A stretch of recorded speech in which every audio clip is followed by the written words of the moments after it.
वसुधां देवं कंसचाणूरमर्दनं देवकी परमानन्दं कृष्णं वन्दे जगद्गुरु। गुरुर्ब्रह्मा गुरुर्विष्णु गुरुदेवो महेश्वर गुरुसाक्षात् परब्रह्म तस्मै श्री गुरुवे नमः। नारायणं नमस्तुभ्यं नरं चैव नरोत्तमं देवी सरस्वती व्यासं ततो जयमुदीरये ततो जयमुदीरये।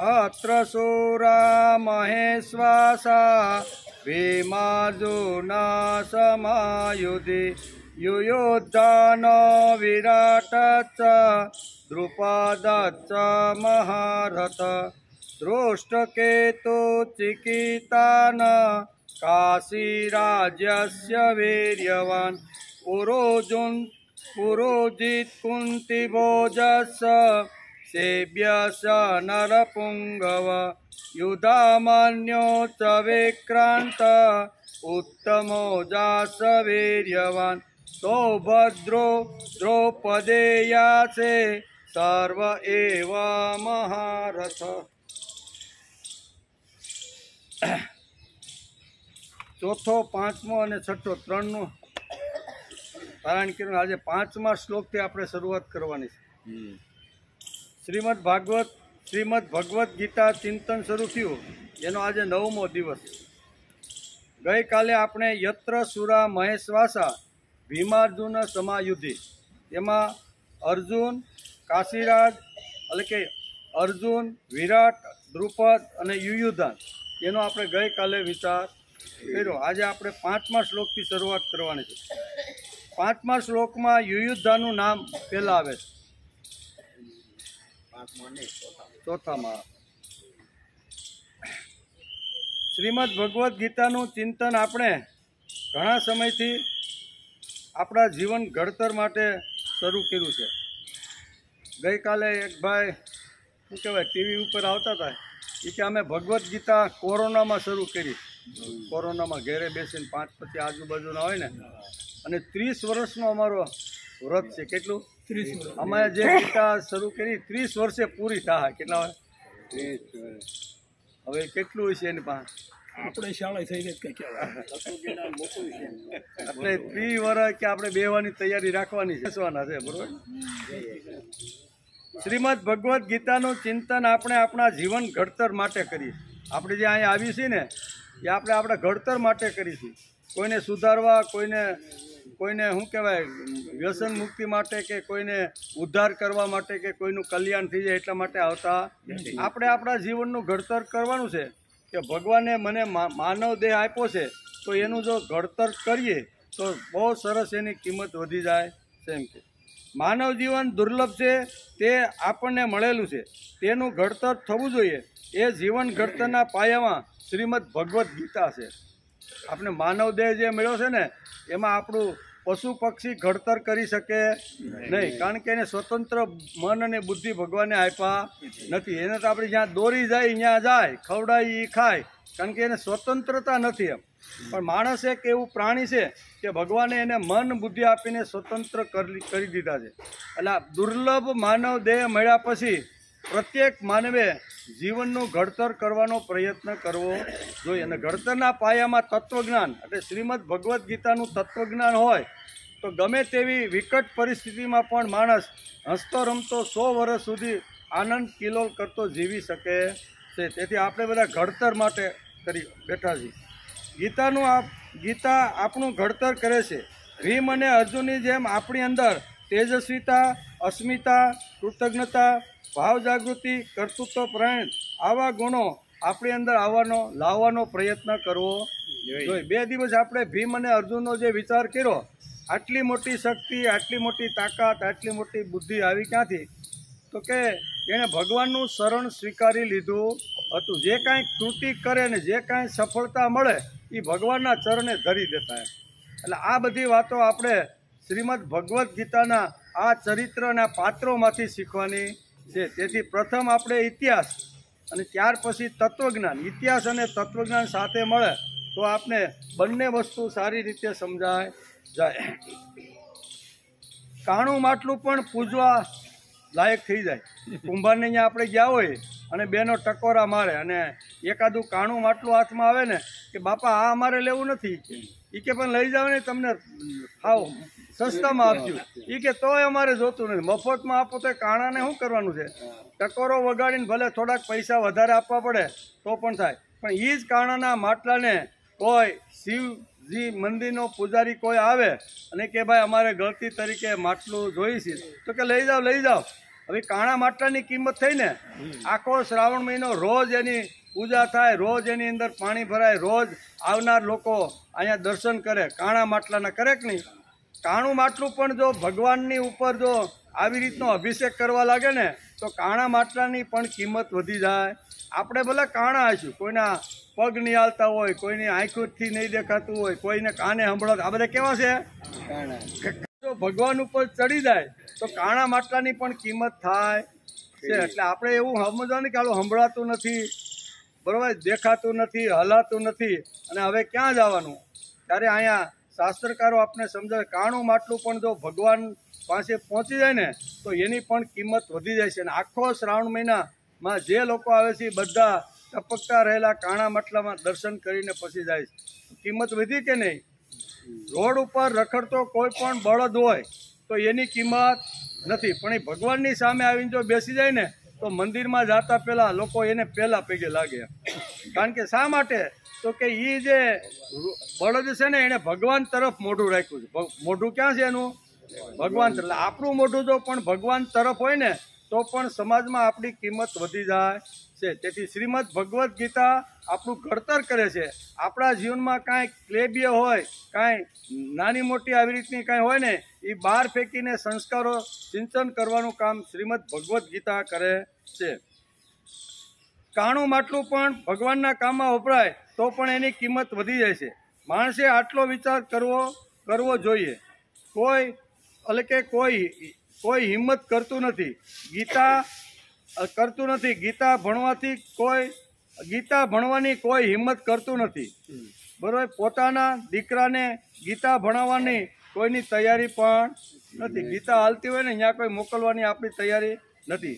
એકવાર જો મોરના કળાઈમાંથી જો પીસું ખરી જાય તો એ પીસાની કિંમત ઘટતી નથી, અમુકની વધી જાય છે. કારણ કે ખરેલું જે પીસું છે ને એ ભગવાન કૃષ્ણના મુગુટની અંદર ભગવાન એને ધારણ કરી લે છે. આજે આપણે જોવાના છીએ પ્રથમ અધ્યાયના 5મા શ્લોકમાં દુર્યોધન આચાર્ય પાસે જઈને પાંડવ સેનાનું વર્ણન કરે છે, બરોબર ને? આ આપણો 5મા શ્લોકની અંદર શું આવે છે? દૃષ્ટકેતુ ચિકિતાન કાશીરાજ્યસ્ય વીર્યવાન પુરોજિન્તુ કુંતીભોજસ સેવ્યસ નરપુંગવ.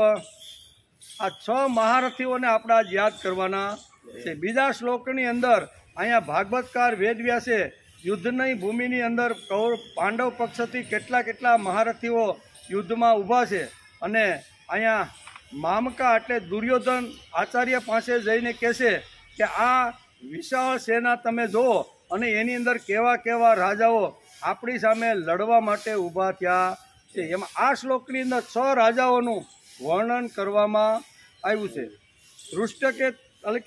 ધૃષ્ટકેતુ, ચિકિતાન, કાશીરાજ, પુરુજીત, કુંતીભોજ અને સેબ્ય. આ 6 મહારથીઓ અત્યારે આપણી સામે લડવા માટે ઊભા છે. એમ દુર્યોધન આચાર્ય પાસે જઈ અને આ એને સમજાવે છે. ધૃષ્ટકેતુ ભયભીત કરી દેશે એવી એની તાકાત છે. કેવો છે? ધૃષ્ટકેતુ ભયભીત કરી દેશે. ભય ઉત્પન્ન કરવાવાળી ધૃષ્ટકેતુની ધજા છે. અને ધજા પરથી જ જૂના કાળની અંદર કોઈ યુદ્ધ થાય ને તો રથની ઉપર જે ધજા હોય ને એ ધજા ઉપરથી ઓળખાતા કે આ કયા દેશનું ને કયો રાજા છે. ધજા ઉપર જોઈ લે કે આ કઈ ધજા છે એના ઉપર એ બધી ઓળખાતું હતું. જેવી રીતે હનુમાનજીની ધજા એટલે કે હનુમાનજી જેની ધજામાં છે તેનું નામ છે અર્જુન. વૃષ જેના ધ્વજમાં છે તે યોદ્ધાનું નામ છે દ્રુપદ.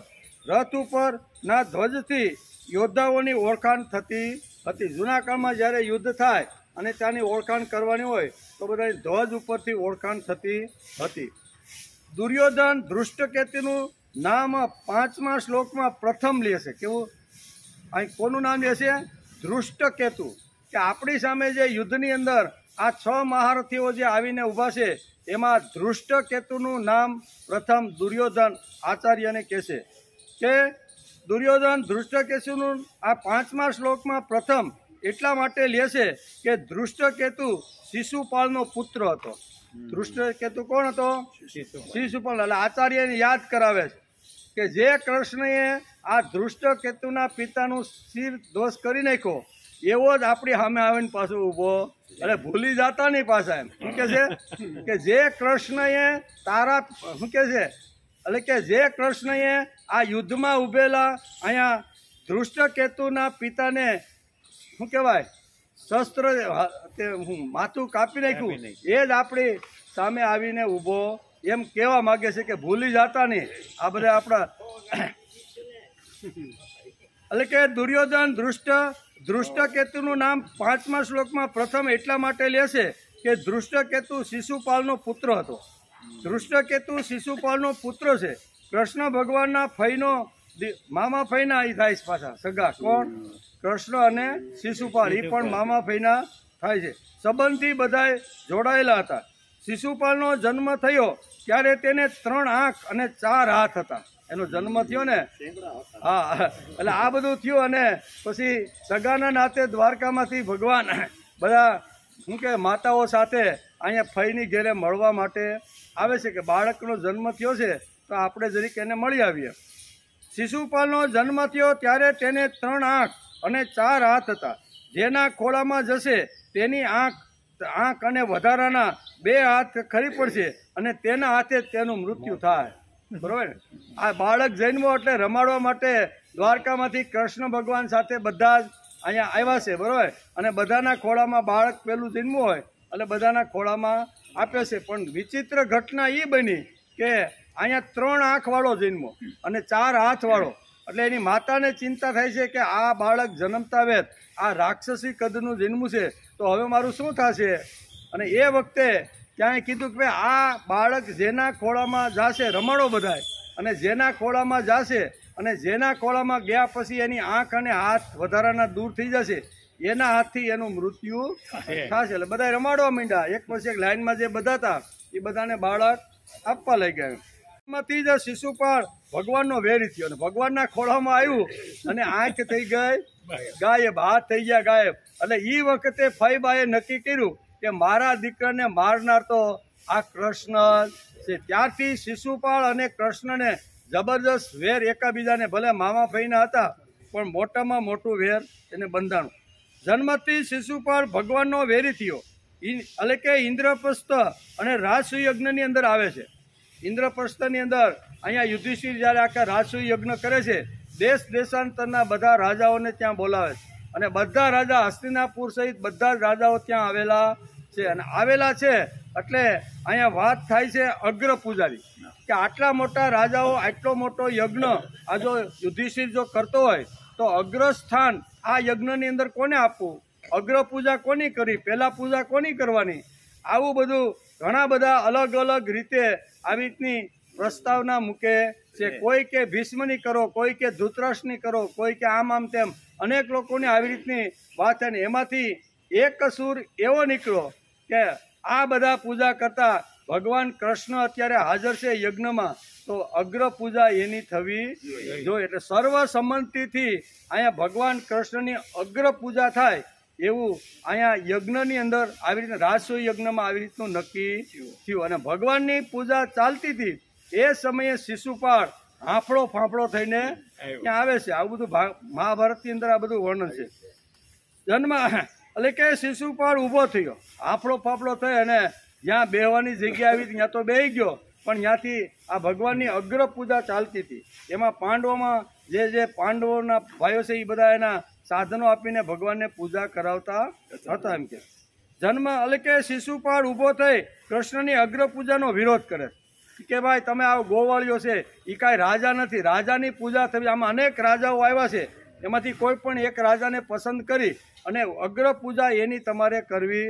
આ તો ગોવાળીઓ છે. એ કે કેવો છે, એને કોઈ રાજા કાંઈ નથી એમ. કારણ કે એ વખતે રાજા હતા ને એવો શ્રાપ આગળથી આપને બધાને ખબર છે કે ભગવાનને શ્રાપ આવી રીતનો એ કુળમાં મળેલો કે તારા કુળમાં કોઈ રાજા થાય ને. આ શ્રાપને હિસાબે રાજા નથી પણ એક સંઘના પ્રમુખ તરીકે અહીંયા છે. એટલે અહીં કહે છે કે રાજાની પૂજા અહીંયા ઇન્દ્રપ્રસ્થની અંદર આવેલા આ રાજસુયજ્ઞની અંદર રાજાની પૂજા થવી જોઈએ. અહીંયા તો તમે આ ગોવાળિયાની પૂજા કરો છો એમ કરી અને ગોવાળિયાને ગાળો આપવાની ચાલુ. કેટલી ગાળો? 100 ગાળો સુધી હાલો જાય છે. શિશુપાળ ઊભો થઈ કૃષ્ણની અગ્ર પૂજાનો વિરોધ કરે છે. ગાળોનો વરસાદ વરસાવી અને શિશુપાળ કૃષ્ણ ઉપર આવી રીતનો ગાળોનો વરસાદ વરસાવે છે. અહીંયા હલધર શું કહેવાય, બલરામ પણ ઊંચા નીચા થાય, ઘણા બધાને આવી રીતના થાય, ભીમ પણ ઊંચો નીચો થાય, બધા થાવડા. ત્યારે ભગવાન કે શાંતિ રાખો ભાઈ. આની માતાને મેં કીધું છે કે જ્યાં સુધી તારો દીકરો મને 100 ગાળ નહીં આપે ને ત્યાં સુધી મને જીવતો રાખી છે. 100 ઉપર 1 ગાળ ગઈ ને તો પછી એનું મૃત્યુ થશે. કારણ કે આ ખોળામાં લીધા પછી એની માતા આવી રીતે કૃષ્ણને 2 હાથ જોડીને કે તમારા હાથે મૃત્યુ, કે મારા હાથે મૃત્યુ નહીં થાય કે, પણ મારા વિરુદ્ધમાં ઊભીને મારા વિરુદ્ધમાં ગમે તેમ હેલફેલ મારા માટે ગમે તેવા ગાળના શબ્દો જો બોલશે અને હું ગણતરી કરે એ 100 પૂરી થાય ત્યાં સુધી એને ક્ષમા. કેટલા?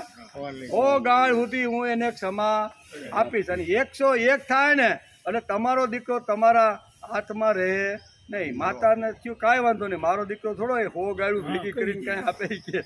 એટલે અત્યાર સુધી રહ્યો એમ, રાજા પણ બન્યો એમ, બરોબર. ચેકી કેતનો રાજા પણ શિશુપાળ બની ગયો એમ કે.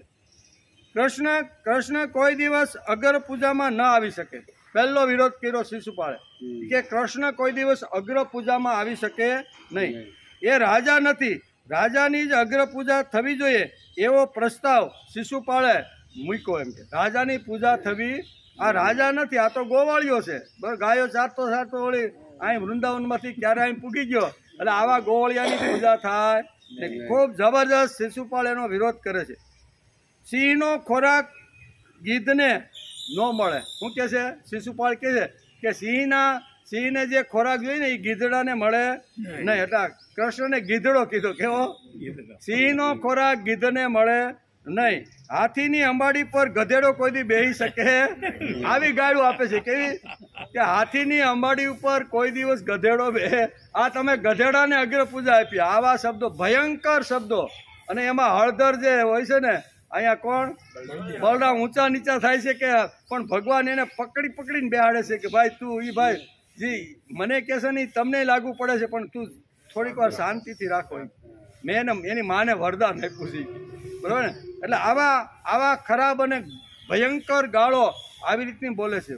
ભગવાન વિચાર કરે છે, બલરામ કહે છે કે હું શાંતિથી બેઠો છું. એ કે શાંતિથી બેઠો નથી, હું તો ગાયડું ગણું છું. એ કે આમ આંગળી રાખીને એ કે શાંતિથી હું તારા માટે એટલું બોલે છે અને તને કાંઈ મનમાં થતું નથી. હું સાનવાનો બેઠો.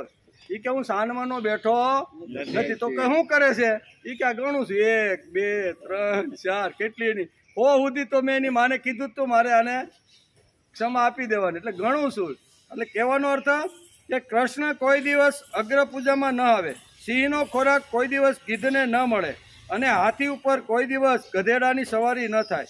આ કૃષ્ણ માટેના શબ્દો શિશુપાળના શબ્દો વેદબાણ એટલે કે ભયંકર શબ્દો એના માટે હતા. આવા તો ભયંકર 100 શબ્દો એને આવી રીતના મહાભારતમાં વાંચી લેજો ઘેરે જઈને.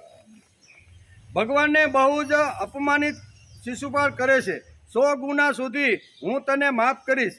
ભગવાન ગુસ્સે થાય છે અને 100 ગાળ એની પૂરી થાય છે. 100 અપરાધ અને પછી સુદર્શન ચક્રથી એનું મસ્તક ઉડાવી દે છે. એટલે અહીંયા દુર્યોધન કહે છે કે જેણે અહીંયા એના પિતાનું મસ્તક ઉડાવી દીધું છે ને એ જ આપણી સામે આવીને ઉભો કે એને આપણા પક્ષમાં રહેવું જોઈએ. શું કહે છે દુર્યોધન કે જેના પિતાનું મસ્તક ભગવાન શ્રી કૃષ્ણે ચેદી નાખ્યું છે, બરોબર, તો એ આપણા પક્ષમાં હોવા જોઈએ. કારણ કે ભગવાનનો વિરોધી એનો બાપ હતો એટલે એનો દીકરો આપણામાં હોવો જોઈએ. પણ દ્રોણાચાર્યને કે ધ્યાન રાખજો તમે એ કે આ જે કૃષ્ણનો જે વિરોધી છે ને એ જ આપણામાં આવીને સામે ઊભો.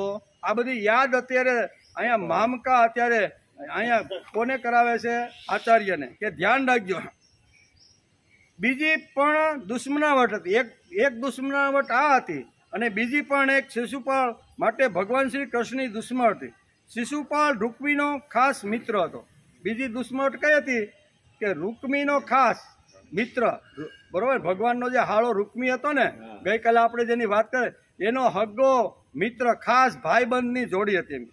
બીજી પણ દુશ્મનાવટ હતી. શિશુપાળ રૂકમીનો ખાસ મિત્ર હતો. રૂકમીની બહેન હતી રૂકમણી. શિશુપાળની સગાઈ રૂકમણી સાથે થઈ જ ગઈ હતી ઓલરેડી, જાનને પણ બોલાવી લીધી હતી. આટલે સુધી પહોંચી. દુર્યોધન એવું કહેવા માંગતો હતો કે હે આચાર્ય, ધૃષ્ટકેતુ શિશુપાળનો પુત્ર હોવા છતાં પાંડવ પક્ષમાં આવ્યો છે. આમ દુર્યોધને આચાર્યને કહેવાનું હતું કે આવો એક બીજો સંબંધ હતો શિશુપાળ સાથે જેનો આવી રીતનું શું કહેવાય લગ્ન તિથિ થઈ ગઈ હતી, જાન પણ આવી હતી. પણ રૂક્ષ્મણીએ રાત્રે એક પત્ર લખી અને કૃષ્ણ દ્વારકાની અંદર એક બ્રાહ્મણને મોકલે છે કે હું અત્યારે એક શિયાળના હાથમાં જઈ રહી છું અને તમારા જેવા સિંહ દ્વારકામાં અંદર હોય અને શિયાળ મારો જો શિકાર કરી જતો હોય તો એ યોગ્ય નથી. આમ લખીને લવ લેટર લખે છે. દુનિયાનો પહેલામાં પહેલો પ્રેમ પત્ર હોય ને તો રૂક્ષ્મણીએ ભગવાન કૃષ્ણને લખેલો પ્રેમ પત્ર. એટલે આપણે કદાચ લખ્યો હોય તો કાંઈ ચિંતા કરવાનું કારણ નહીં. રૂક્ષ્મણીએ પણ લખ્યો તો પ્રેમ પત્ર, બરોબર ને, કે હું આવી રીતની સપડાઈ છું, શિશુપાળ આવી રીતનો મને પરણવા માટે આવવાનો છે, તો તમે કોઈ પણ રીતે મારું હરણ કરીને તમે આ મને શિયાળિયાના મોઢામાંથી તમે મને આવા તો ઘણા બધા આ પત્રની અંદર રૂક્ષ્મણી લખે છે. અને ભગવાન કૃષ્ણના હાથની અંદર આ બ્રાહ્મણ જ્યારે પત્ર આપે છે ને વાંચી અને મારતે ઘોડે ભાઈને કે તમે પાછળ આવવું હોય તો આવજો, મારે તો બહુ ઉતાવળ છે, હું નહીં પહોંચું ને તો આના લગ્ન આની સાથે થઈ જશે અને આને લગ્ન અહીંયા રૂકમણીને શિશુપાળ સાથે લગ્ન કરવા નથી. એ તો મને વરી ચૂકી છે મનથી, એવું આ પત્રની અંદર છે. એટલે મારે તો કોઈ પણ રીતે એને લાવવી પડે. એટલે એક દુશ્મનાવટ અહીંયા શિશુપાળ સાથે આ હતી કે શિશુપાળને રૂક્ષ્મણી જોતવી હતી, પણ આ સિંહ આ શું કહેવાય એના પંજામાંથી ઉખેડીને આ રથમાં બેસાડીને હરણ કરીને લઈ ગયેલા. બે અહીંયા યાદ કરાવ્યું છે. દુર્યોધન અત્યારે આચાર્યને કહે છે કે શિશુપાળ આવી રીતનો હતો કે જેની સગાઈ રૂક્ષ્મણી સાથે થઈ ગઈ હતી, બરોબર ને, પણ છતાંય એને કૃષ્ણ એટલે કૃષ્ણ આવી રીતનો હોવા છતાંય એ કે શિશુપાળ એટલે કે આ કેવો ધૃષ્ટકેતુ આવી રીતનો એનો દીકરો હોવા છતાં પણ સામે પક્ષમાં આવીને ઊભો છે. કૃષ્ણ એટલે કે દુર્યોધન એવું કહેવા માંગતો હતો કે આચાર્ય, ધૃષ્ટકેતુ શિશુપાળનો પુત્ર હોવા છતાં પાંડવ પક્ષમાં આવ્યો છે. કૃષ્ણના પાંડવ પક્ષને સાથ આપે છે. આ વાત દુર્યોધન આચાર્યને બતાવે છે. જેના પિતાને માર્યો તે જ તમારે આપણી સામે આવીને ઊભો રહ્યો. ભગવાન કૃષ્ણએ તમારા એટલે કે ધૃષ્ટકેતુના પિતાને માર્યો છે ને તો પણ આપણી સામે ઊભો આપણા પક્ષમાં રહેવું જોઈએ એને બદલે. એટલે તમે ધ્યાન રાખજો કોણ કોણ આપણી સામે આવ્યા છે. આમ કરીને 6 મહારથી યોદ્ધાનું વર્ણન અહીંયા ભાગવતકાર લખે છે અને કે જેના બાપને કૃષ્ણ ભગવાને માર્યો છે છતાં પાંડવ પક્ષમાં આવીને આપણી સામે ધૃષ્ટકેતુ લડવા માટે ઊભો થયો છે, માટે તમે સાવધાની રાખજો. એમ આચાર્યની અત્યારે મામકા એટલે દુર્યોધન કે તમે સાવધાની રાખજો. આવું બધું બન્યું છે પણ છતાંય આપણા જે દુશ્મનો છે ને એ જ દુશ્મનો એની સાથે રહી અને આપણી સામે યુદ્ધ કરવા માટે આવ્યા છે. એમ કે ભગવાન શ્રી કૃષ્ણની રાજગાદી જોતી નહોતી. આ જે શિશુપાલને જે માર્યો ને એ કાંઈ એની ચેદિકેત નામની જે રાજધાની હતી એને જોતી નહોતી. એ જ વખતે અહીંયા ઇન્દ્રપ્રસ્થની અંદર જે વખતે આવી રીતનો એનું શેદ કાપવામાં આવ્યું ને એ જ વખતે એના દીકરા શિશુપાલના દીકરાની અહીંયા શું કહે છે રાજા તરીકે નિમણૂક કરી છે. ભગવાન પોતે જ રાજા તરીકેની નિમણૂક કરી છે. એને રાજ્ય કાંઈ જોતું નહોતું, એટલા માટે કાંઈ રાજ્ય માટે ભગવાને શિશુપાલનો વધ કર્યો નથી. ભગવાન શ્રી કૃષ્ણની રાજગાદી જોઈતી ન હતી, તેથી શિશુપાલનો વધ કર્યો ન હતો. પછી ચેદી દેશનો રાજા ભગવાને ધૃષ્ટકેતુને બનાવી દીધું કે આજથી તું, તારો બાપો ગયો છે પણ આજથી તું એનો રાજા.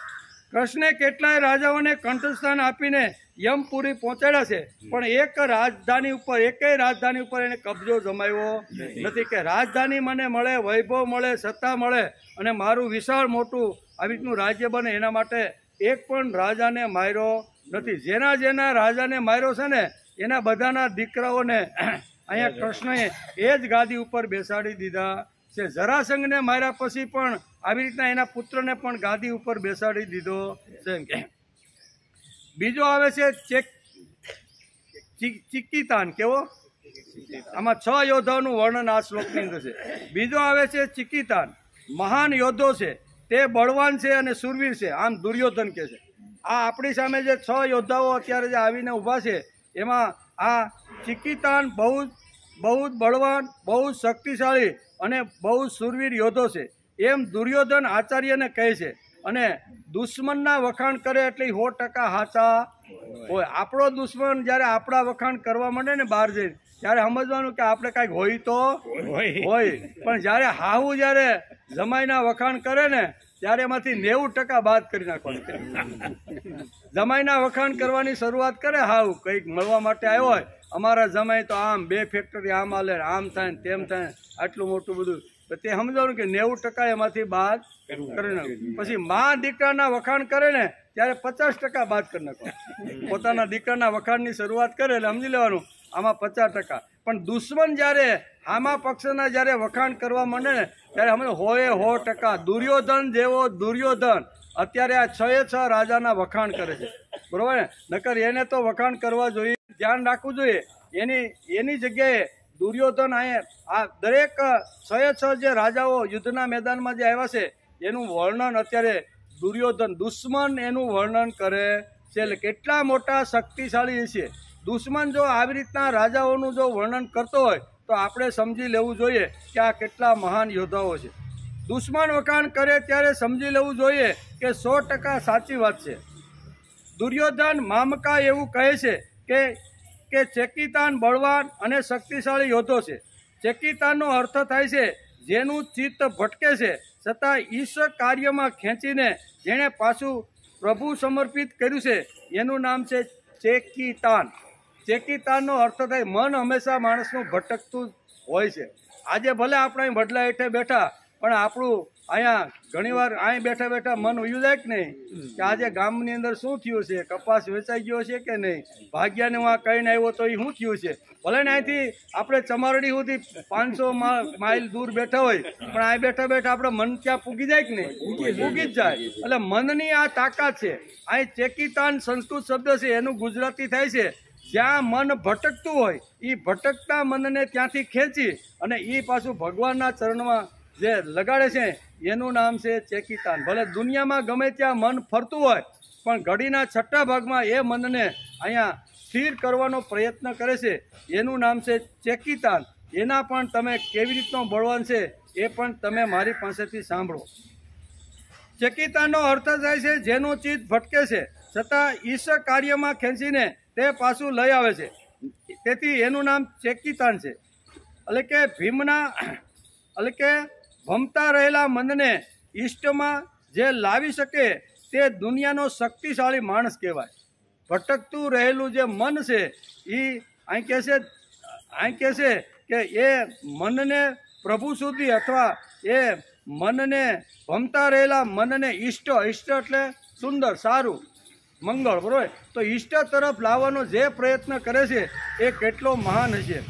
ભમતા રહેલા મનને ઈષ્ટમાં જે લાવી શકે તે દુનિયાનો શક્તિશાળી માણસ હોય. તેથી આચાર્યને ચિકિતાનનું વર્ણન કરતા દુર્યોધન આ પ્રમાણે કહે છે કે આપણી સામે જે યોદ્ધાઓ આવ્યા છે એ કેવા છે એ તમે મારી પાસેથી સાંભળી લ્યો. એટલે કે ભટકતા ચિત્તને પાછું ખેંચીને એટલે કે ઈષ્ટમાં ઈષ્ટ કાર્યમાં જે જોડે છે તે મહાન યોદ્ધો તમારી સામે આવીને ઊભો છે. દુર્યોધનને ખબર હોય તો આપણને પણ ખબર પડવી. દુર્યોધનને આ બધી ખબર છે કે મારી સામે જે યોદ્ધાઓ આવ્યા છે એ કેટલા બળવાન, કયા દેશના છે, અને ભગવાને જેના પિતાને માર્યા છે એવા દુશ્મનો કૃષ્ણ છતાંય પણ આપણા પક્ષમાં આવ્યા છે. આ બધો જ ઇતિહાસ અત્યારે દુર્યોધન જાણીને બેઠો છે. તેથી અહીંયા 6 યોદ્ધાનું વર્ણન કરતા કહે છે કે ચેકિતાન યોદ્ધો યાદવ કુળનો છે. કેવો? આખું યાદવ કુળ હતું ને એ કૌરવ પક્ષની અંદર ગયું હતું, પણ આ એક યોદ્ધો એને નક્કી કર્યો કે ભાઈ હું કોઈ પણ હિસાબે અહીંયા કુરુક્ષેત્રની અંદર કૌરવ પક્ષમાં જાય ને. એટલે એક યોદ્ધો એવો હતો. ચેકિતાન યોદ્ધો યાદવ કુળનો યોદ્ધો છે. તે બલરામનો મિત્ર છે. પાંડવ પક્ષમાં 7 અક્ષણી જે મહારથીઓ છે એ મહારથીમાંનો એક એટલે ચેકિતાન. 7 મહારથીઓ, બરોબર ને? અને સામે પક્ષમાં 11 મહારથીઓ, કુલ 18 મહારથીઓ આ સેનાની અંદર છે. એમાં 7 જે મહારથીઓ છે ને એમાં ચેકિતાન પણ એક મહારથી તરીકે અહીંયા ભાગવતકાર વેદવ્યાસ લખે છે. અને મામકા અટાણે આચાર્યને પાંડવોનું વર્ણન કરતા આ પ્રમાણે કહે છે. ત્રીજો આવે છે કાશીરાજ. કાશીરાજને તો આપણે બધા મોટા ભાગના બધા લગભગ અહીં બેઠા છે એ ઓળખતા હોય છે. કાશીરાજ નગરીના રાજા કાશીનો રાજા જે હતો એ યુધિષ્ઠિરનો ખાસ મિત્ર હતો. તેમની 3 દીકરીઓના અંબિકા અને અંબાલિકાનું હરણ કરવામાં અહીંયા આપણે બધાને કે હસ્તિનાપુરમાંથી અહીંયા કોણ ગયું? ભીષ્મ. અને 3 દીકરીઓનું હરણ કરીને એ લાવે છે. એનો ઇતિહાસ ખબર છે તો એ અત્યારે સામે આવીને પણ ઊભો છે. એમ કે ચોથો છે કુરુજીત. કેવો? કુરુજીત. અનેકને જીતનાર, એનો અર્થ થાય કુરુજીત. અનેકને જીતનાર, જેના જીવનમાં ક્યારેય હાર આવી નથી. દુર્યોધન આચાર્યને આમ કહે છે કે આવો કુરુજીત અત્યારે પણ જેણે કોઈ દી શું કહેવાય હારનો સ્વાદ કોઈ દી સાખ્યો નથી. હંમેશા જ્યાં લડવા માટે જે જગ્યાએ જાય ને ત્યાં વિજય પ્રાપ્ત કરીને આવે છે. એવો કુરુજીત પણ આ સૈન્યની અંદર આપણા સામે પક્ષે આવીને ઊભો છે. આવો નરપુંગવો પાંડવ પક્ષમાંથી યુદ્ધ કરવાનો છે, માટે તમે વિચાર કરીને યુદ્ધ કરજો.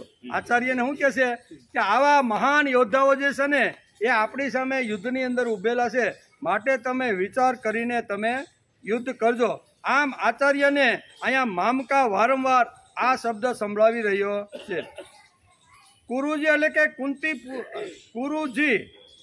કુરુજીત એટલે કુંતી ભોજનો પુત્ર છે. કેવો? કુરુજીત એટલે કોનો પુત્ર? કુંતી ભોજનો પુત્ર. કેટલાક બાપ દીકરા કુરુક્ષેત્રના મેદાનમાં 4 પેઢીથી હોય એવા આવ્યા છે. પૌત્ર હોય, એના બાપા હોય, દાદા હોય ને એનો દાદા હોય. આવા કુરુક્ષેત્ર આપણે જો અભ્યાસ કરીને મહાભારતમાં તો 4 પેઢી અત્યારે યુદ્ધની અંદર કુરુક્ષેત્રમાં ઊભી છે. એમ અહીં કહે છે કે કુંતી ભોજનો જે પુત્ર કુરુજીત છે ને એ પણ અત્યારે અહીંયા મેદાનમાં આવીને ઊભો છે. બાપ દીકરા કુરુક્ષેત્રના મેદાનમાં હશે. કુંતી ભોજનો આ પુત્ર છે તો તે કુંતાનો ભાઈ થયો, પાંડવોનો મામા થયા. બરોબર ને? પાંડવોના મામા અને કુંતીનો ભાઈ. એમ કે અહીંયા શ્રીમદ ભગવદ્ ગીતાના પ્રથમ અધ્યાયના 5મા શ્લોકની અંદર વેદવ્યાસ લખે છે કે પુરુજીત કોણ છે? તો કે પાંડવોના મામા છે. સૈન્યની સાથે યુદ્ધ કરવા એ અત્યારે મેદાનમાં ઊભા છે. દુર્યોધન એવું કહેવા માગે છે કે હંમેશા દુશ્મનના વખાણ કરે ત્યારે એવું સમજવું જોઈએ કે એમાં કંઈ તથ્ય હોવું. દુશ્મનના વખાણ અત્યારે 6 યોદ્ધાઓના વખાણ અત્યારે અહીંયા દુર્યોધન આચાર્યની સામે જઈને કરે છે કે મહાન યોદ્ધા કોણ કોણ છે, કેવી રીતનો એનો જન્મ થયો, કેવી રીતના યુદ્ધમાં અહીંયા પાંડવ પક્ષમાં જોડાયેલા છે એનું વર્ણન અત્યારે કોણ કરે છે? દુર્યોધન. અત્યારે દુર્યોધન આચાર્યને આ વાત સમજાવે છે. દુર્યોધન એવું કહે છે કે હંમેશા દુશ્મન વખાણ કરે ત્યારે એવું સમજવું કે એમાં કંઈ તથ્ય હોવું જોઈએ. કુરુજીતનું વર્ણન કરતા મામકા દુર્યોધન એવું કહે છે કે હે આચાર્ય, કુરુજીત નરપુંગવ. નર એટલે શ્રેષ્ઠ, જેને કોઈ યુદ્ધની અંદર હરાવી ન શકે એના માટે નરપુંગવ શબ્દ અહીં શ્રીમદ ભગવદ્ ગીતાના 5મા શ્લોકની અંદર વાપરેલો છે. કે કુરુજીત કેવો છે તો કે નરપુંગવ, જેના ઘોડા ઇન્દ્રધનુષ્ય જેવા કલરવાળા હતા.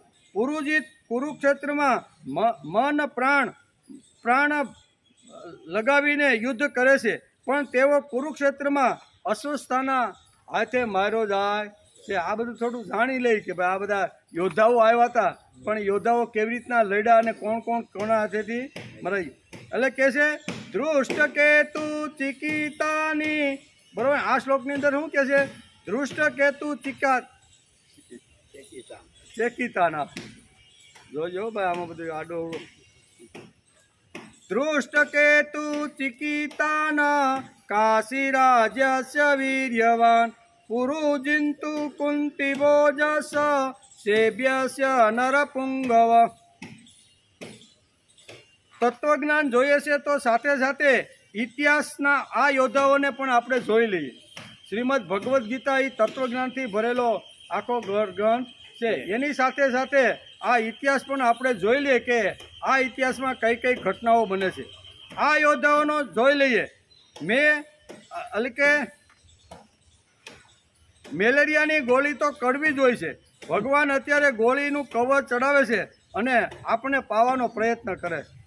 પેલા મહાભારતની અંદર આખો ઇતિહાસ છે, એટલે ધીમે ધીમે એને તત્વજ્ઞાન તરફ આ બધાને લઈ જવાના છે. પણ પરબારું જો તત્વજ્ઞાન કહીને તો એને પચે નહીં અથવા ઉપરથી હાલ્યું જાય. તેથી કોઈ પણ માણસ બીમાર પડે, મેલેરિયાનો રોગ લાગ્યો હોય અને મેલેરિયાની ટીકડી તો બહુ કડવી હોય એમ કહે છે, જેને લીધી હોય એને ખબર હોય. એટલે એ જો ગળ્યું હોય ને તો અઘરી પડી જાય. કે કાં તો કે હુંઠીને ગોળને ભેગું કરીને કાં તો ખાંડને ગમે એમ કરી અને મીઠું ઉપર પડ ચડાવીને પછી એને ખવડાવવી પડે. તેથી અહીં પહેલાં ઇતિહાસ આપને સમજાવે છે. ધીમે ધીમે ધીમે ભાગવતકાર વેદવ્યાસ ઇતિહાસના આ પાત્રોનું વર્ણન કરી અને કે ઇતિહાસની અંદર કેવી કેવી રીતના પાત્રો હતા અને યુદ્ધના મેદાનની અંદર કોણ કોણ આવી રીતના આવ્યા છે એનું સુંદર મજાનું વર્ણન કરે છે. આપણને જે મેલેરિયા થઈ ગયો છે તે ભગવાન આપણે ગીતામાં પાવાના છે. પાવાના છે, પણ બીજા અધ્યાયથી શરૂઆત થાય, બરાબર. ગીતામાં આ બધું જે તત્વજ્ઞાન છે પાવાના. એટલે અત્યારે ભગવાન સરસ મજાનો ઇતિહાસ કહે છે. એટલે ઇતિહાસમાં હંમેશા માણસને મજા આવી જાય છે. તેથી સરસ મજાની મેલેરિયાની ગોળી છે અને ઉપર એને ખાંડનું પડ નાખીને ખવડાવવાનો પ્રયત્ન કરે છે. પણ મૂળ વાત તત્વજ્ઞાનની છે. એટલે અહીં કહે છે કે આપણને જે મેલેરિયા થઈ ગયો છે તે ભગવાન આપણે ગીતામાં પાવાના છે, સુગર કોટેડ કરીને પાવાના છે. ઇતિહાસ કહીને વેદવ્યાસે સુગર કોટેડ કરીને પાય છે. તત્વજ્ઞાન પચાવવાની આપણી તાકાત અથવા ત્રેવડ ઓછી હોય, તેથી સુગર કોટેડ કરી અને આ ઇતિહાસની શરૂઆત કરે. પ્રથમ ઇતિહાસ અને ત્યાર પછી તત્વજ્ઞાન. અને 5માં આવે છે કુંતી ભોજ, બરાબર. જબરદસ્ત યોદ્ધો છે. કુંતી ભોજ જબરદસ્ત યોદ્ધો છે. કુંતી ભોજ નામનો દેશ છે. આ દેશનો રાજા છે, તેનું નામ છે કુંતી ભોજ. કુંતીના પિતા કેવી રીતે થયા એ વિચારવું જોઈએ. કુંતી ભોજ રાજાના એક મિત્ર હતો, એનું નામ સુરસેન હતું. કેવું? સુરસેન. આ કુંતી ભોજ જે હતો ને રાજા, એનો એક મિત્ર હતો, એનું નામ હતું સુરસેન. એ પિતરાઈ ભાઈ પણ હતા અને મિત્ર ખાસ. ગમે ત્યાં જાય તો એની જોડી હારે ન. આવા બે હતો. એક દિવસ આ બંને મિત્રો જંગલની અંદર શિકાર કરવા માટે બંને મિત્રો ઘોડા ઉપર સવાર કરીને જંગલમાં જાય. આખો દિવસ જંગલની અંદર આવી રીતનું કર્યું, પણ કોઈ જગ્યાએ શિકાર કે કંઈ હરણ કોઈ હાથમાં આવ્યું નહીં. તેથી થાયકા પાયકા એક વૃક્ષની નીચે બંને અહીંયા આરામ કરવા માટે બંને મિત્રો, કોણ કોણ? કુંતી ભોજ અને સુરસેન, આ બંને મિત્રો હતા.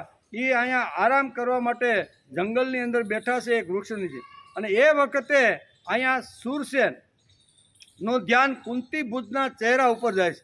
એટલે કુંતી ભુજનો જે ચહેરો હતો ને એ થોડોક આમ ઉતરી ન કહેવાય, આપણે કહીએ ને આપણી ભાષામાં, એકદમ આમ ઉતરી ગયેલું. કારણ શું છે? તો કારણ એ છે મોટી ઉંમર થઈ છે, પણ છતાં મારે ત્યાં કોઈ સંતાન પ્રાપ્ત થયું નથી. અહીંયા તો સુરસેન કહે છે કાંઈ વાંધો નહીં, મારે પણ અત્યારે સંતાન નથી, પણ મારે જો આવી રીતના સંતાનો થશે ને તો એ પહેલું સંતાન હું તને દત્તક તરીકે દીકરી મિત્રો એકાબીજા મિત્રના કોલ આપે છે. શું છે કે મને જે પ્રથમ સંતાન થશે એ દીકરો આવે કે દીકરી એ હું તમને આપી. એમ કુંતી ભુજને અત્યારે એનો જે મિત્ર સુરસેન હોય છે એ સુરસેન આવી રીતની વાત કરે છે. મારે ઘરે કોઈ સંતાન નથી. સુરસેન કહે છે કે મારે ઘેર જે પહેલું સંતાન આવશે ને એ હું તમને આપી. પુત્રી જન્મે છે, 12 વર્ષ સુધી ઉછેરે છે અને પછી કુંતી ભોજને એ પુત્રી સુરસેન આપે છે. અને એનું પ્રથમ નામ હતું પૃથા. કેવું? સુરસેનને ત્યાં જન્મીને ત્યારે સુરસેને એ દીકરીનું નામ પૃથા પાડ્યું હતું. 12 વર્ષ સુધી એની કાળજી સંભાળ જે કાંઈ કરવાનું હતું ને એ સુરસેને પોતાને ઘેરે રહી અને દીકરીને ઉછેરી.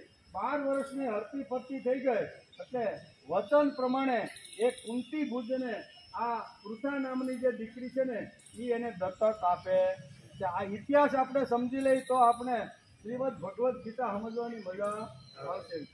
જે દીકરીનું નામ હતું પૃથા, કુંતી ભોજ પૃથાના પાલક પિતા છે. કેવા? કુંતી ભુજ છે ને એને પુત્રી નહોતી પણ એના પાલક પિતા છે. પાછળથી તેનું નામ કુંતી થઈ ગયું. આપણે કેમ જ્યારે લગ્ન થાય એ પેલા દીકરીનું નામ પિતાની ઘેરે બીજું હોય પણ આપણી ઘેરે આવે ત્યારે આપણે નામ બદલી જ નહીં. એક પુત્રનું નામ હતું વસુદેવ. હવે આપણે આ ઇતિહાસ સમજવાનો છે. કેવો?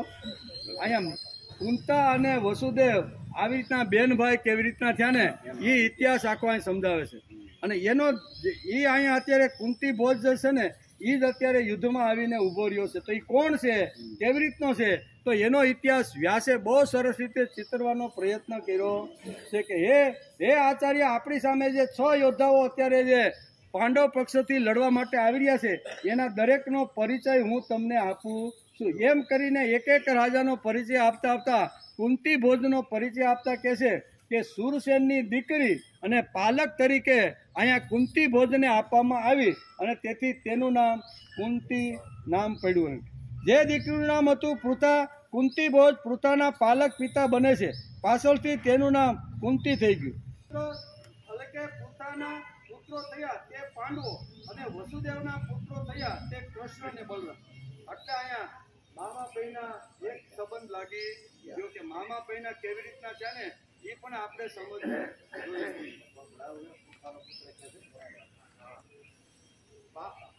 મહાભારતની અંદર આ 2 ચરિત્રો એવા છે વાંચવા જેવા છે, અભ્યાસ કરવા જેવા કે બંને મહાન. એક તો કુંતાએ અંત સુધી જેટલું દુઃખ સહન કર્યું છે ને એટલું જગતની કોઈ નારીએ કર્યું દુઃખ. તમે વાંચી તો આપને ખબર પડે કે આટલું મોટું દુઃખ અને આટલું મોટું પેટમાં હાથવીને બધું રાખવું, બરોબર ને, એ ગજબની વાત છે. અહીંયા વેદવ્યાસ અહીંયા મહાભારતની અંદર લખે છે કે મહાભારતના જે 2 પાત્રો છે એક છે કુંતી અને બીજા છે શ્રી કૃષ્ણ.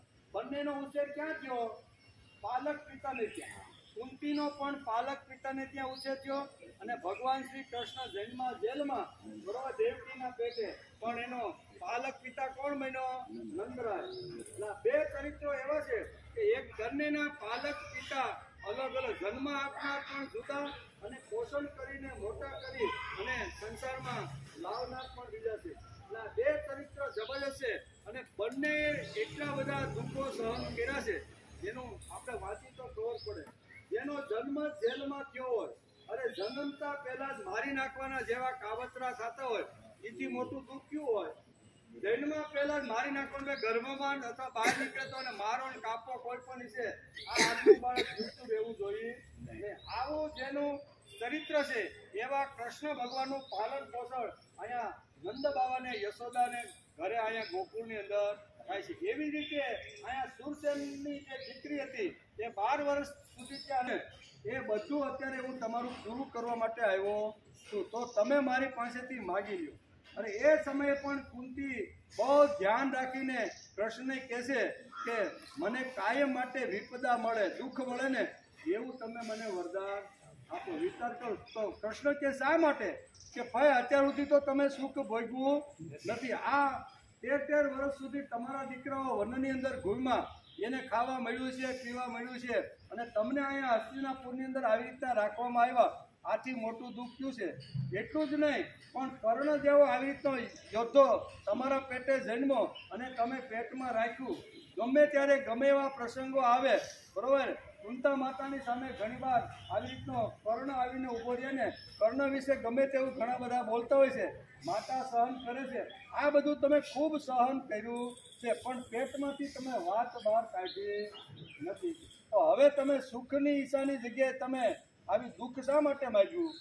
આમ કુંતા અને અત્યારે ભગવાન કૃષ્ણ પૂછે ત્યારે કે દુઃખની અંદર જેટલા તમે મને યાદ આવો છો ને એટલા સુખમાં આવતા નથી. ને વાત એ સાચી, જેમ જેમ માણસને સુખ મળતું જાય ને એમ ભગવાન ભૂલાતો જાય. દુનિયાના ઘણા બધા ચરિત્રો, ઘણા બધા પાત્રો અથવા ઘણા બધા જીવનો એવા છે કે જન્મો જન્માંતર સુધી તમારું શરણ, તમારું સ્મરણ અને તમારા સાનિધ્યમાં રહો અને મને દુઃખ હોય તો જ તમે કાયમ માટે યાદ રહેશો. કહેવાનો અર્થ કે આ બે ચરિત્રો આવી રીતના છે અને એ જ કુંતી ભોજ અત્યારે તમારી સામે આવીને, આપણી સામે આવીને ઊભો. એમ આચાર્યને વારંવાર અત્યારે કુંતીના પાલક પિતા અલગ અને કૃષ્ણના પણ પાલક પિતા અલગ, બંનેના અલગ અલગ પિતાઓ હતા. અને છઠ્ઠું પાત્ર આવે છે શૈબ્ય. એવું શૈબ્ય નામનો જે રાજા છે ને એ પણ અત્યારે પાંડવ પક્ષમાં રહી અને આપણી સામે લડવા માટે આવી ગયો છે. શિબી રાજાનો પુત્ર છે. કેવો? શૈબ્ય એટલે શિબી રાજાનો પુત્ર છે. તેને એક પુત્રી છે, એનું નામ દેવિકા છે. દેવિકાના લગ્ન યુધિષ્ઠિર સાથે થયા. નો અધ્યાય પહેલો અને શ્લોક 5મો. 5મા શ્લોકની અંદર 6 મહારથીઓ અત્યારે યુદ્ધના મેદાનમાં કૌરવોની સામે આવીને ઊભા છે. તેથી મામકા રથમાંથી ઉતરી અને આચાર્ય પાસે જઈને કહેશે કે આપણી સામે કોણ કોણ ઊભા છે, કેવી રીતના ઊભા છે, જેના પિતાને પણ જેણે મારી નાખ્યો છે એવા પક્ષમાં એનો છોકરો જઈને ઊભો. આ બધું જ વર્ણન જે છે ને એ અત્યારે અહીંયા મામકા અત્યારે આચાર્યની સામે આવીને કરે છે, એનો વિચાર છે. એમાં આ શ્લોકમાં કહે છે, દ્રોષ્ટકેતુ ચિકિતાના કાશી રાજ્યસ્ય વીર્યવાન પુરોજુંતિ કુંતી ભોજસ શૈબ્ય સ નરપુંગવ. પછી આવે છે છઠ્ઠો શૈબ્ય રાજા. શિબી રાજાનો પુત્ર હતો અને એને એક પુત્રી હતી, એનું નામ હતું દેવિકા.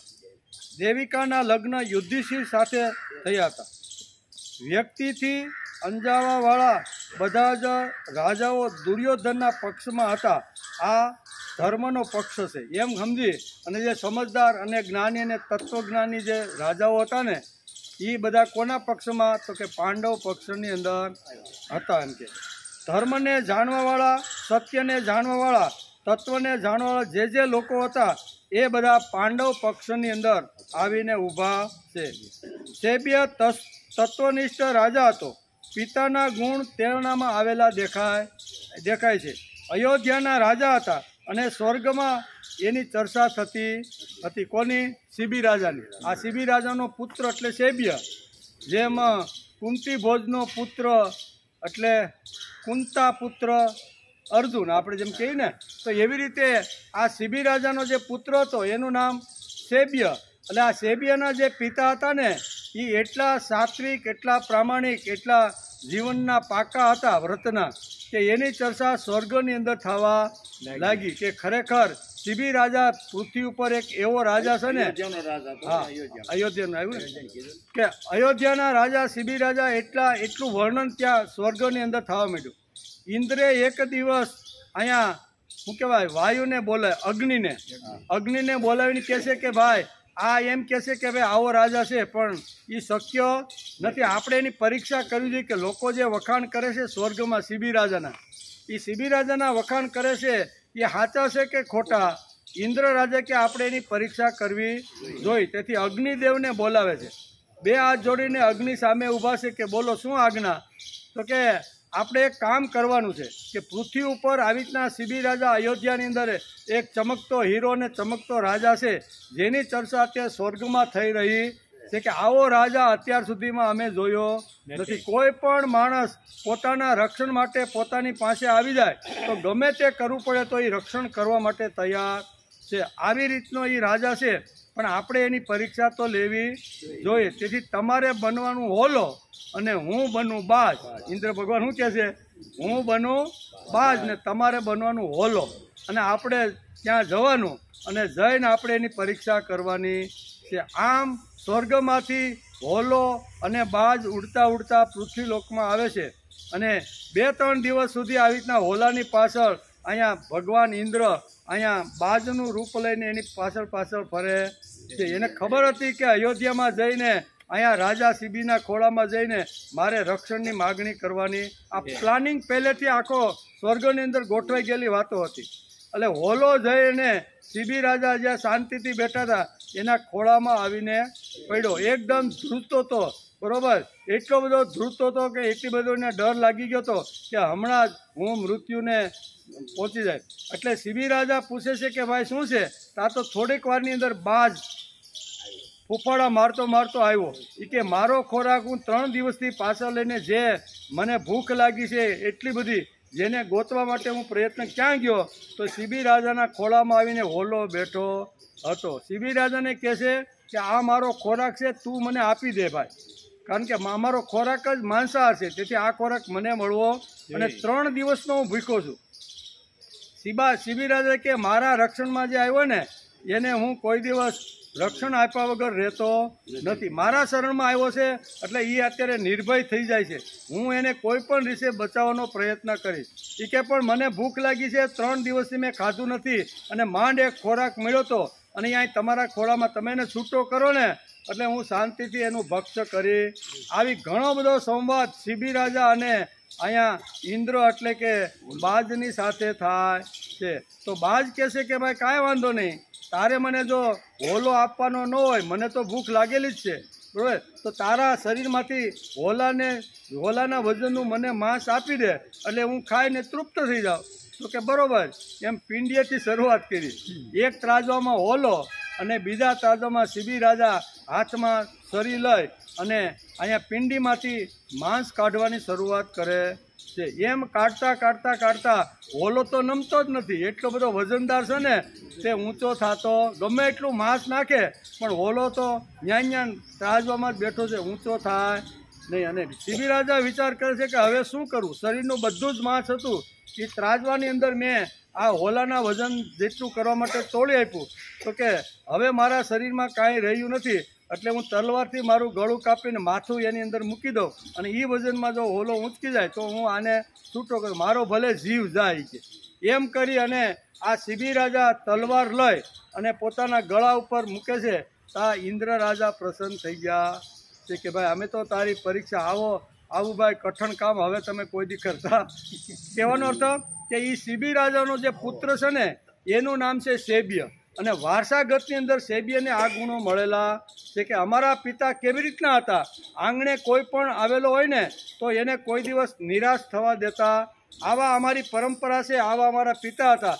એનો પુત્ર અને એની એક પુત્રી દેવિકા અને એ યુધિષ્ઠિરની સાથે એણે લગ્ન કર્યા હતા. એટલે આવા જે યુધિષ્ઠિરના સાથે જેણે આપણી સામે આવીને ઊભા છે. એટલે કે શિબી રાજા અને શેબ્ય ધર્મને જાણવાવાળા હતા, સત્યને જાણવાવાળા હતા, તત્વને જાણવાવાળા લોકો પાંડવ પક્ષમાં હતા. શેબ્ય તત્વનિષ્ઠ રાજા હતો, પિતાના ગુણ તેનામાં આવેલા છે.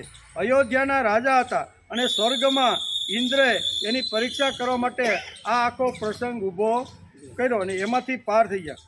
હું તને એટલે કે હું અને તમે નથી કહેતા, દુર્યોધન કહે છે, આપણે કહેતા કે આવો જે શક્તિશાળી જે રાજા છે, જે પરંપરા હાંચવી અને પિતાના ગુણ ઉપાડીને જે કરે છે અને જેણે પોતાની દીકરી યુધિષ્ઠિરની સાથે જેણે પરણાવી છે એવો શેબ્ય રાજા પણ આપણી સામે આવીને ઊભો છે.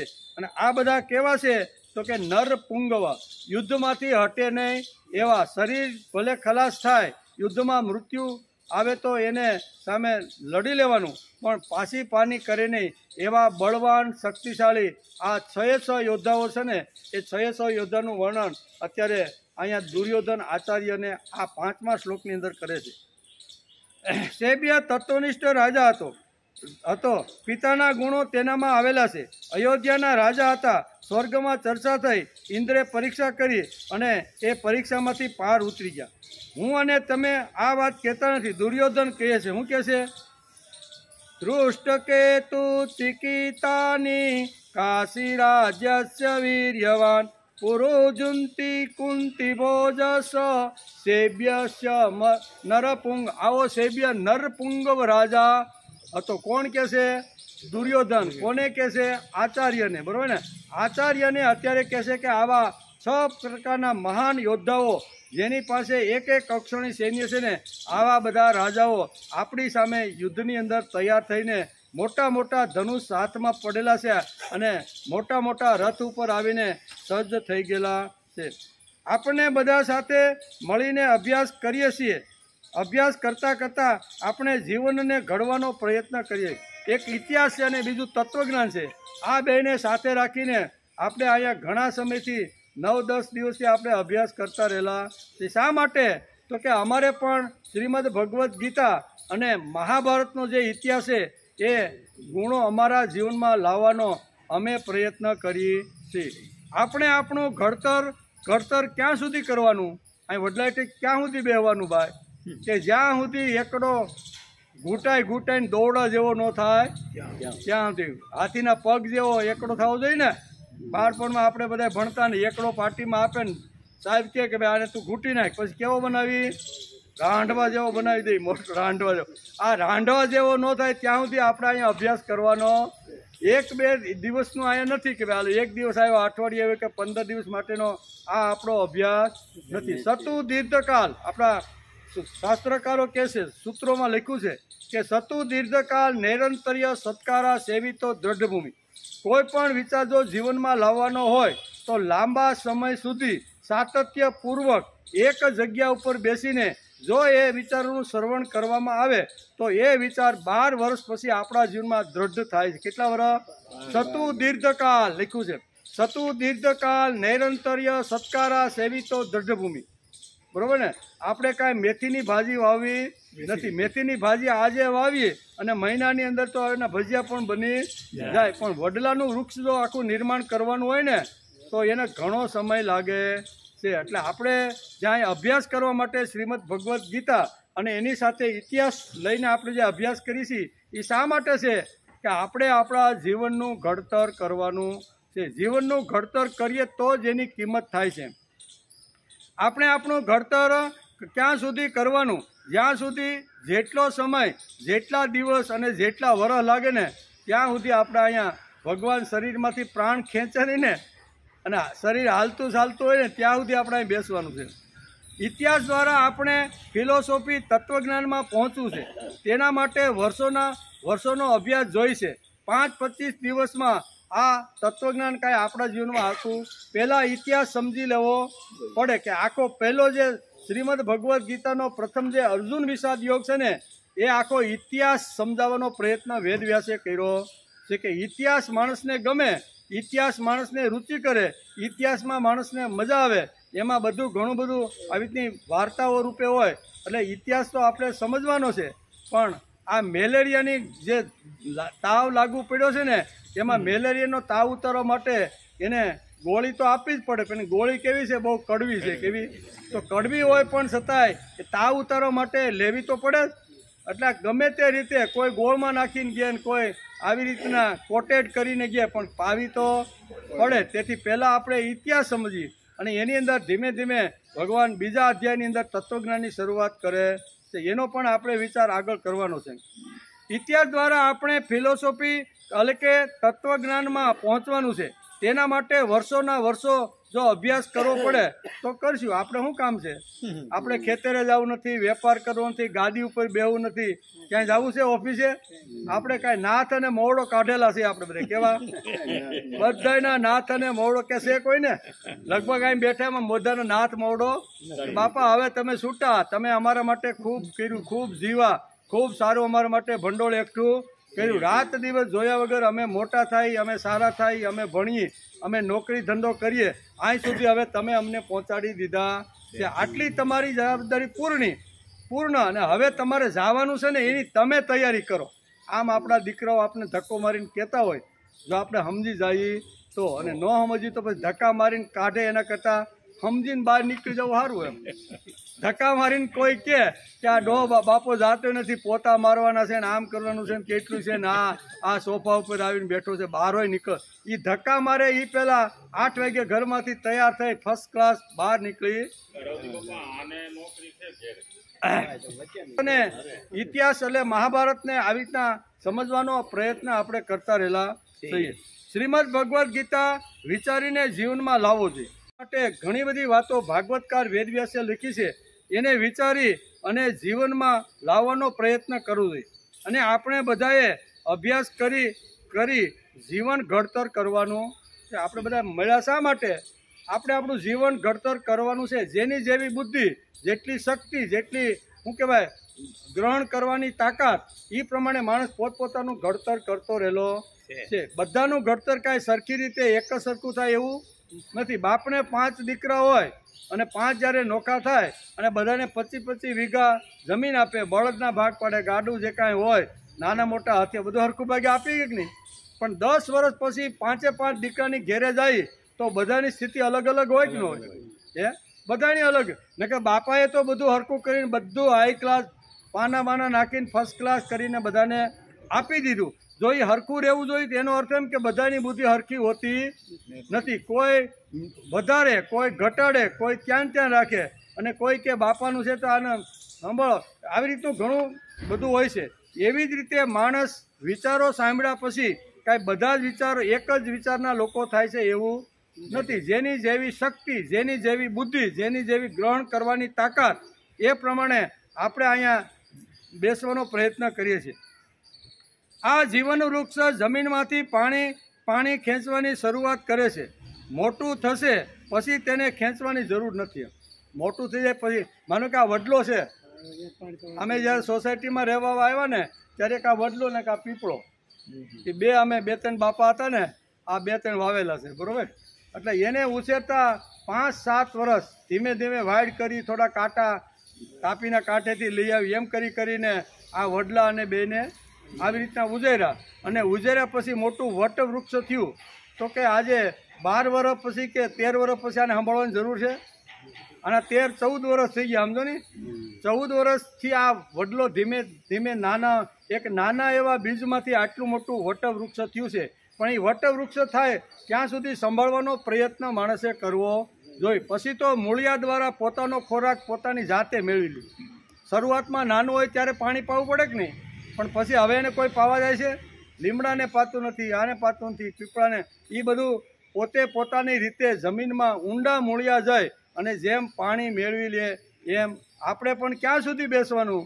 કે જ્યાં સુધી આપણું પાલન પોષણ, જ્યાં સુધી આપણા ઊંડા મૂળિયા ન જાય, જ્યાં સુધી જમીનમાં પાણી સુધી મૂળિયા ન જાય, ત્યાં સુધી ઊંડા જવાનો પ્રયત્ન કરવો.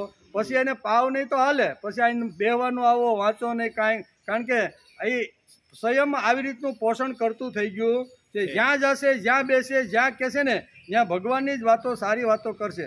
એટલે પછી એને બહુ સાંભળવાની જરૂર નથી, વાંચવાની બહુ જરૂર નથી. પણ જરૂર ક્યાં સુધી? કે જ્યાં સુધી મોટું થાય ત્યાં સુધી એને પોષણની ખૂબ જ જરૂર પડે છે. તેથી કહે છે આ જીવન વૃક્ષ જમીનમાંથી પાણી ખેંચવાની શરૂઆત કરે છે. મોટું થશે પછી તે ખેંચવાની જરૂર નથી, કારણ કે વૃક્ષના મૂળિયા ઊંડા જઈને પોતાનું પોષણ મેળવી લે છે. એમ આ ક્યાં સુધી બેહવાનું? તો કે 12 વર્ષ સુધી. 12 વર્ષમાં આપણું પોષણ થઈ જાય પછી બહુ જરૂરિયાત આપણે જો લાગતી હોય કે હજી કાંઈ ઊંડા મૂળિયા ગયા નથી તો બેહવાની શરૂઆત રાખવાની. બાકી ઊંડા જો મૂળિયા ગયા હોય તો ઘેરે બેસીને કદાચ આપણું શરીર કામ ન કરતું હોય, આંખો કામ ન કરતી હોય, પગો કામ ન કરતા હોય, કાન કામ ન કરે, તો ઘેરે બેઠીને પ્રભુનું સ્મરણ કરતાં બાકીની જિંદગી માણસે પૂરી કરવાનો પ્રયત્ન કરવો જોઈએ. શ્રીમદ ભગવદ્ ગીતા આપણે આ સમજાવે. શું છે? આગળ બધું તત્વજ્ઞાન આવવાનું છે માણસના જીવન ઉપરથી. દુર્યોધનને ખબર હતી, એટલે કે તેથી આવા શ્રેષ્ઠ મહાન 6 યોદ્ધાઓના નામ અહીંયા પ્રથમ અધ્યાયના 5મા શ્લોકમાં અહીંયા ધૃષ્ટકેતુથી શરૂઆત કરે છે. કે આવા 6 જે યોદ્ધાઓ છે ને 5મા શ્લોકની અંદર આવા મહાન 6 યોદ્ધાઓ કોણ છે એનું સુંદર મજાનું વર્ણન અહીંયા બહુ સારી રીતે કરવાનો પ્રયત્ન કર્યો છે. એમ કે પ્રયત્ન કર્યો છે.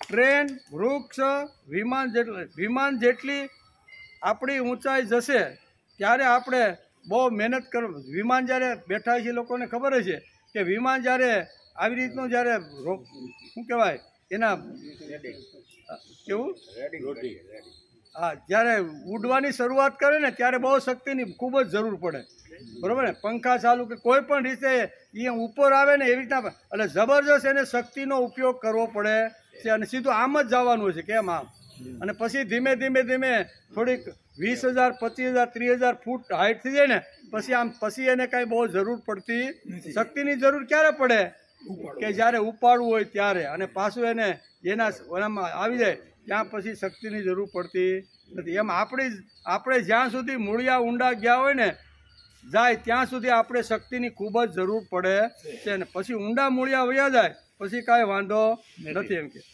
ઊંચાઈ જશે ત્યારે આપણને વજન નહીં લાગે ઇતિહાસમાંથી વેદવ્યાસ તત્વજ્ઞાની હાઈટ ઉપર આપણે લઈ જવા માગે છે વેદવ્યાસ શું છે ઇતિહાસમાંથી ધીમે ધીમે આપણે એટલી હાઈટ ઉપર લઈ જાય ને તત્વજ્ઞાનમાં પછી આપણે તત્વજ્ઞાન કાંઈ બોજારૂપ કે ભારરૂપ કે આવી રીતનું અગવડ કરશે નહીં પણ એના માટે પહેલાં ઇતિહાસની ખૂબ જ જરૂર છે તેથી આ 6 રાજાનું વર્ણન કરે છે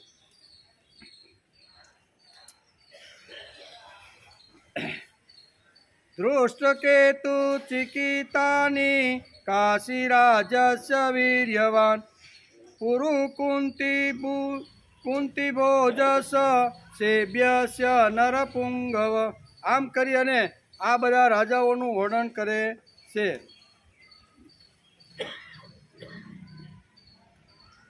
અહીંયા દુર્યોધન કહેશે કે આ દૃષ્ટકેતુ કેટલો મૂર્ખ છે કે જેના પિતા શિશુપાલને કૃષ્ણે ભરી સભામાં ચક્રથી મારી નાખ્યો હતો તે જ કૃષ્ણના પક્ષમાં આવીને ઊભો રહી ગયો છે આવું બધું અત્યારે આચાર્યને આ શ્લોક દ્વારા યાદ કરાવી રહ્યા છે પછી ચેકિતાન બધી યાદવ સેનાઓ તો આમના તરફથી લડવા આપણા પક્ષમાં આવી છે પણ આ ચેકિતાન નામનો જે યાદવ છે એ આપણી સામે આવીને ઊભો છે પછી કાશીરાજ વીર્યવાન આ કાશીરાજ ઘણો જ શૂરવીર અને મહારથી છે એ પણ પાંડવોની સેનામાં ઊભો છે એટલે આપ સાવધાનીથી યુદ્ધ કરજો આ અત્યારે દ્રોણાચાર્યને અત્યારે બહુ સરસ રીતે અહીંયા સમજાવવાનો પ્રયત્ન અહીંયા દુર્યોધને કર્યો છે કે આવા જે મહારથીઓ છે ને એ બધા આવીને ઊભા છે કાશીરાજ મહાભારતમાં યુદ્ધમાં માર્યા ગયા છે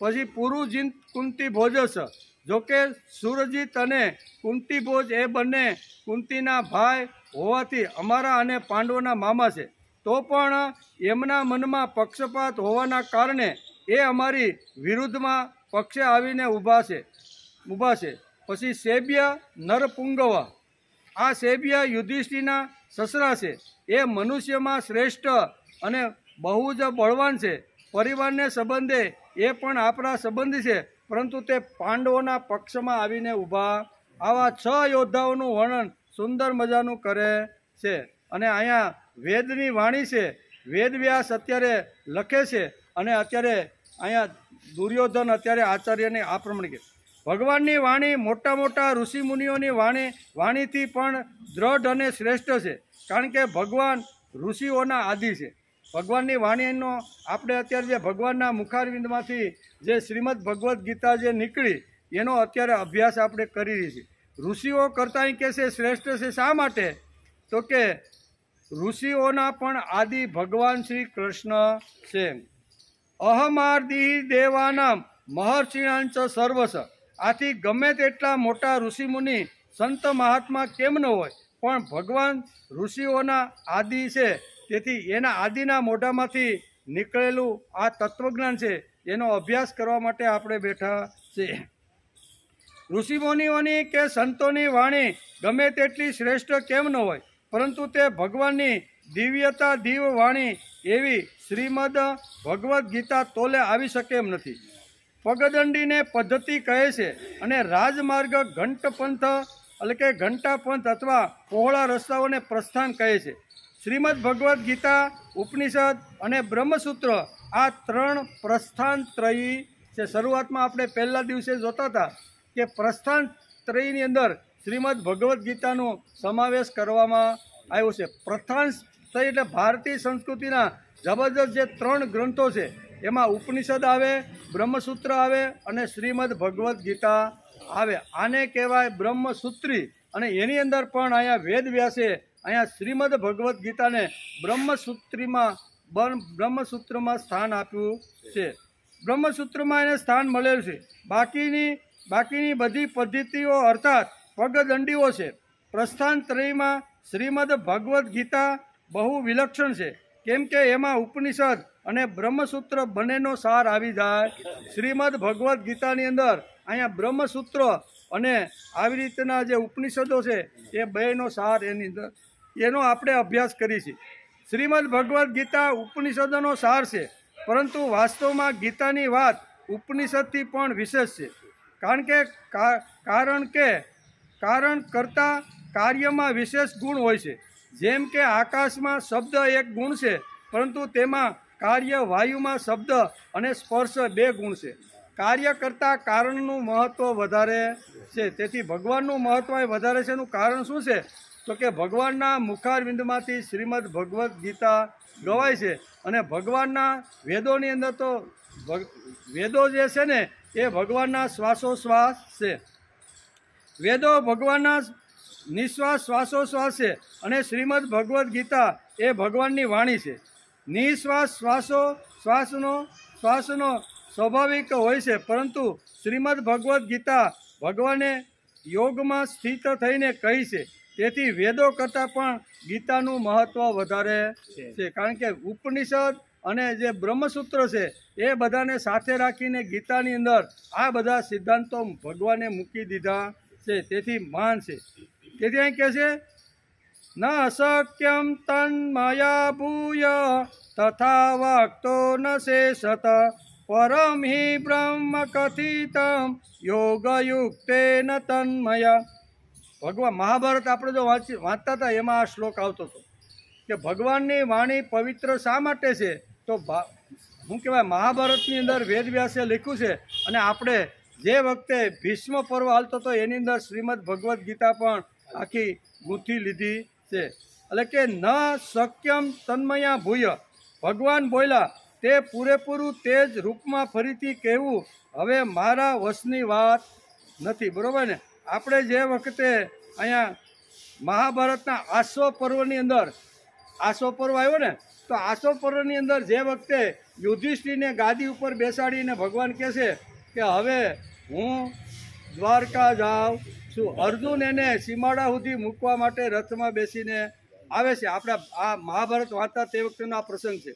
તો જે વખતે બધું શું કહેવાય ધર્મ રાજ્યની સ્થાપના થઈ ગઈ, અહીંયા યુધિષ્ઠિરને રાજા બનાવી દો, સરસ મજાનું રાજ્ય ચાલવા માંડ્યું. અને ભગવાન કહેશે કે ભાઈ મારું જે કાંઈ કામ હતું ને એ મારું બધું કામ મેં પૂરું કરી દીધું છે. મારું આવવાનું જે હતું એ ધર્મ રાજ્યની સ્થાપના, અને એના માટે જે કાંઈ કરવું પડે એ બધું કરીને મેં તમને આ રાજગાદી હસ્તિનાપુરની ગાદી ઉપર હવે હું દ્વારકા જવા ઈચ્છું છું. યુધિષ્ઠિર કહેશે થોડા દિવસ તો રોકાવ, પાછા 2 તો અત્યારે દ્વારકા તરફ છે. કેટલા સમયથી દ્વારકા છોડી અને આ બધી જંજાળમાં હું આવ્યો તો બધું કામ પૂરું થઈ ગયું, એટલે મને હવે મારી દ્વારકા યાદ આવે છે. એમ કરીએ તો કે કાંઈ વાંધો નહીં, અર્જુન તમને સીમાડા સુધી મૂકવા માટે આવે.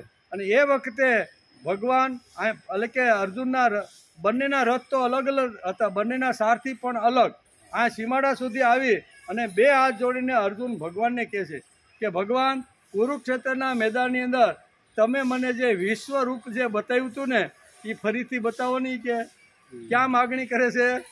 સીમાડા પાસે આવીને એ કે તમે જે વિશ્વરૂપ જે તમે બતાવ્યું હતું અને તમારે આટલું મોટું વિશાળ રૂપને જોઈને હું ગભરાઈ જઈ ગયો હતો ને, એ રૂપ હું ફરીથી જોવા ઈચ્છું છું. ત્યારે આ શ્લોક બોલે છે હું કે ન અશક્યમ તન્મયા ભૂય તથા વાક્તો મશેષત પરમ હિ બ્રહ્મ કથિતમ યોગયુક્તેન તન્મયા.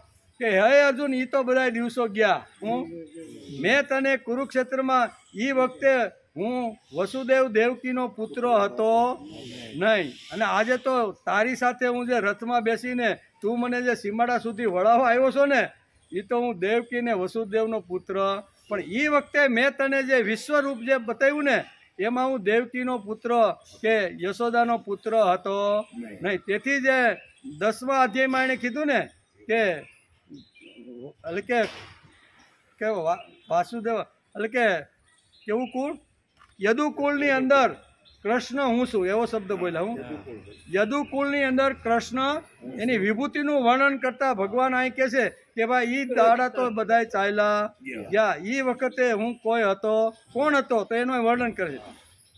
ભગવાન બોલ્યા કે હે અર્જુન, તે પૂરેપૂરું તે જ રૂપમાં ફરીથી કેવું હવે મારા વશની વાત નથી. તે મને કીધું કે આવું તેજ મને તમે બતાવો, તો એ તેજ પૂરેપૂરું કેવું એ મારા વશની વાત નથી. તે સમયે મેં યોગયુક્ત થઈને પરમાત્મા તત્વનું વર્ણન કર્યું હતું. આમ ભગવાન કહે છે એ વખતે હું કોઈ યશોદાનો પુત્ર હતો નહીં, કે હું તો એક આવી તો પરમાત્મા હતો, બરોબર. તો એ રૂપ હવે ફરીથી શક્ય નથી. તેથી કહેવાનો અર્થ કે આ જે બધી જે વાતો છે ને એ શ્રીમદ ભગવદ્ ગીતા અને મહાભારતની અંદર આવી રીતની વણી લેવામાં આવી છે. તેથી બહુ સરસ રીતે આ શ્લોકને આપણે આજે નમસ્કાર કરવાના છે. સુંદર મજાનું વર્ણન છે અને યોગયુક્ત થવા માટે ભગવાને અર્જુનને આ વાત સમજી કે ભાઈ એ વખતે યોગયુક્ત હતો. યોગયુક્ત અથવા યોગમાં સ્થાન લઈને ગીતા જે કહેવામાં આવી ને એ તો મારું અલગ કાંઈક રૂપ હતું. એ શક્ય નથી ભાઈ, હવે ન શક્યમ તો એમ બોલે. હા, સાંભળવાનું હિત શેમાં છે, તેના કલ્યાણ માટે શું કરવું જોઈએ. ભવિષ્યમાં પણ જે સાંભળશે અથવા તેમનો અભ્યાસ કરશે, વાંચે તો તેનું હિત શેમાં છે.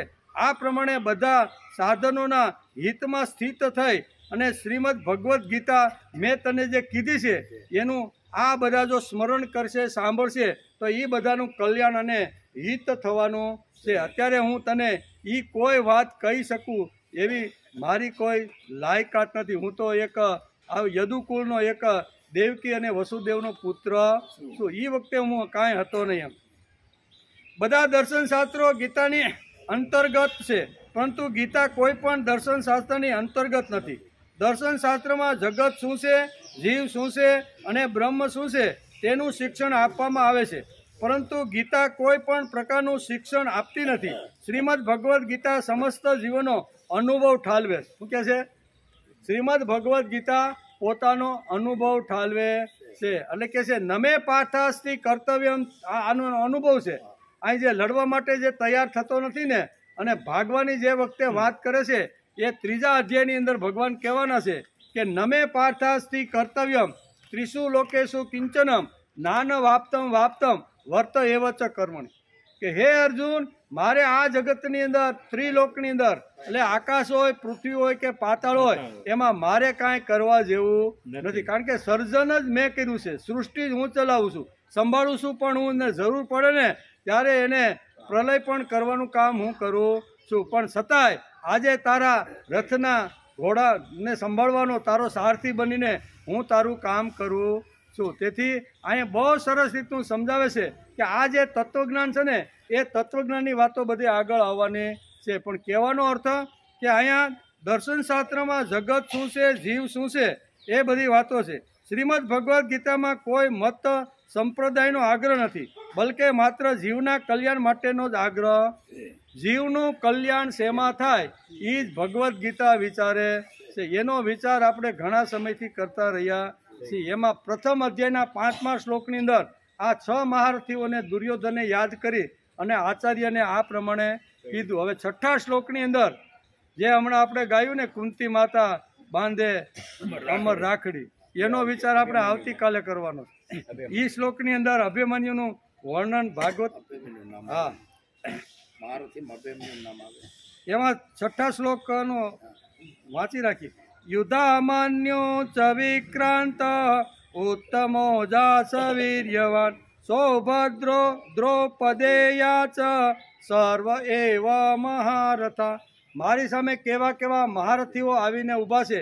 એ આ 6ઠા શ્લોકની અંદર અહીંયા પાંડવોના જે પુત્રો છે, બરોબર, પાંડવોના દ્રૌપદીનો પુત્ર ને એ બધાનું વર્ણન આ શ્લોકની અંદર વ્યાસે કર્યું છે. પણ આપણો ટાઈમ પૂરો થઈ ગયો. આવતીકાલે આવશું ત્યારે આ 6ઠા શ્લોકને આપણે શું કે છે એનો વિચાર હવે બન્યું છે આમાં મુખ્ય.